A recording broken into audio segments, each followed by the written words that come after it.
Good morning student. बेटा आज हम 7 लेसन पाठ नंबर 7 दादी का रेडियो पाठ पढ़ेंगे।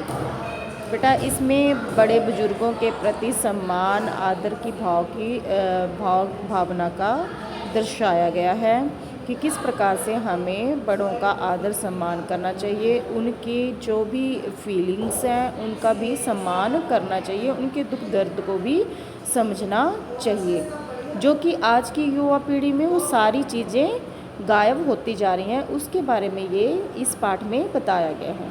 रोहित अपने माता पिता के साथ चंडीगढ़ में रहता था। रोहित अपने माता पिता के साथ कहाँ रहता था? चंडीगढ़ में। घर में उसकी बहन और दादी भी थी।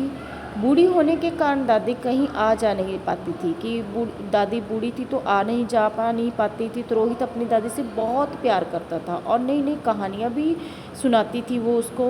तो रोहित को दादी को अपने स्कूल और मोहल्ले की बातें बताता कि वो अपने स्कूल की और मोहल्ले की बातें भी बताता।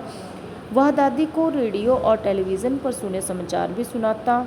इसलिए सब उसे दादी का रेडियो कहते थे। कि क्यों कहते थे? क्योंकि वह स्कूल मोहल्ले की बातें बताता और रेडियो और टेलीविज़न के समाचार भी सुनाता था, सारी बातें बताता था अपनी दादी को, इसलिए उसको क्या कहा जाता था? दादी का रेडियो। रोहित को छोड़कर घर में कोई भी दादी की बात नहीं सुनता। कि रोहित को छोड़कर कोई भी दादी की बात को नहीं सुनता था। दादी कभी किसी को कुछ नहीं कहती थी। रोहित को दादी की इस दशा का, दादी की इस हालत पर बहुत दुख होता था। दादी अपना दुख किसी को नहीं बताती थी, लेकिन रोहित उनका चेहरा भांप लेता था, कि उन्हें अनुमान लगा लेता था कि दादी क्यों दुखी है।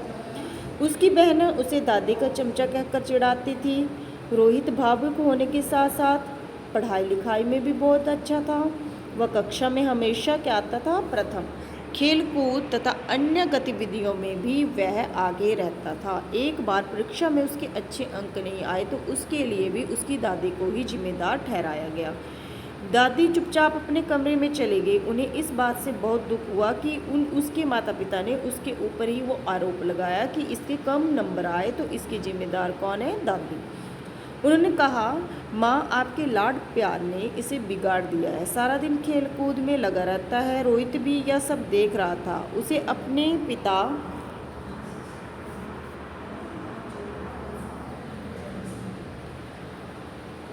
का यह व्यवहार सही नहीं लगा, कि जो वह व्यवहार अपनी दादी उसके अपनी माँ के साथ कर रहे थे वो अच्छा नहीं लग रहा था। वह भी चुपचाप अपने कमरे में चला गया और फूट फूट के रोने लगा, बहुत ज़्यादा रोने लगा। उसका रोना सुनकर उसके माता पिता हड़बड़ा उठे, कि घबरा गए।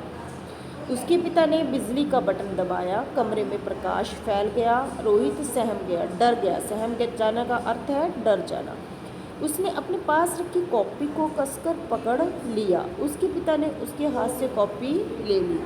कॉपी खोलते ही उनकी आंखें पहले ही पृष्ठ पर टिक गई, वहीं रुक गई, उसी पेज पे रुक गई। वे उस पृष्ठ पर लिखे शब्दों से अपनी आंखें नहीं हटा पा रहे थे, उस पेज से अपनी आंखें नहीं हटा पा रहे थे। रोहित ने लिखा था, माता पिता जब बूढ़े हो जाते हैं। अब इसे ध्यान से सुनना, आपके जीवन में भी ये सारी चीज़ें आएंगी, ये पड़ाव आएंगे।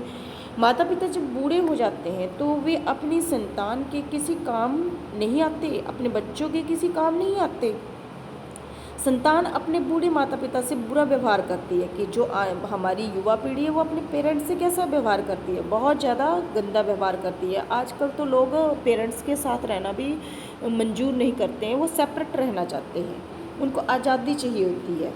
मेरे माता पिता का मेरी दादी के साथ अच्छा व्यवहार नहीं है। कि मेरे जो माता पिता हैं उनका दादी के साथ भी अच्छा व्यवहार नहीं है, वो अच्छा व्यवहार नहीं करते हैं। मुझे बहुत दुख है कि मैं अपनी दादी के लिए कुछ नहीं कर पाता, कि उनके लिए मैं कुछ नहीं कर पा रहा हूँ। जब मैं बड़ा हो जाऊँगा तब अपने माता पिता का पूरा सम्मान दूंगा। कि मैं जब बड़ा हो जाऊँगा तो मैं अपने माता पिता का आदर करूँगा, सम्मान करूँगा। उसने बुराई का फल किस में दिया? अच्छाई में। रोहित के ये शब्द पढ़कर उसके माता पिता की आंखों से पश्चाताप के आंसू बहने लगे, पछतावे के आंसू बहने लगे। उन्होंने प्यार से थपकी देकर रोहित को सुला दिया। सुबह जब रोहित की नींद खुली तो सूरज निकल चुका था। वह उठकर अपनी दादी के पास पहुंचा तो उसे अपनी आंखों और कानों पर विश्वास नहीं हुआ।